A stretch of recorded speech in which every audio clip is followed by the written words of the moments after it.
RP Saha বিশ্ববিদ্যালয়ের fashion এবং design ডিপার্টমেন্টের শিক্ষার্থী ইশরাত জাহান সাদিয়া পরিবেশ বান্ধব ভেজিটেবল লেদার তৈরি করে উল্লেখযোগ্য সাফল্য অর্জন করেছেন। বাংলাদেশে এই ধরনের গবেষণাপত্র আন্ডার গ্রাজুয়েটে এই প্রথম। আন্ডার গ্রাজুয়েট গবেষণাপত্র কোর্সের আওতায় ফ্যাশন ডিজাইন বিভাগের বিভাগীয় প্রধান তানজিল হাসনাইন মঈন রনিতের তত্ত্বাবধানে ইশরাত ভেগান লেদার তৈরি করেন। এই ভেজিটেবল লেদার তৈরি করতে তিনি প্রাকৃতিক উপাদান হিসেবে ব্যবহার করেছেন সবজি এবং ফলের এক্সট্রাক্ট এবং কেমিক্যালের মিশ্রণ। এটি শুধু পরিবেশের জন্য উপকারী নয়, বরং চামড়া শিল্পে এক নতুন সম্ভাবনার দ্বার উন্মোচন করবে।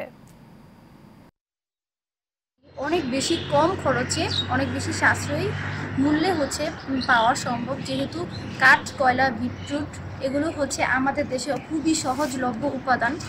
তো সরকারিভাবে যদি আমরা সহযোগিতা পাই এবং এটা নিয়ে যদি আমরা ইন্ডাস্ট্রি গড়তে পারি, এই স্বল্প মূল্যে আমরা ভিগান লেদার আমাদের দেশে তৈরি করতে পারবো এবং সেটা রপ্তানি করতে পারবো।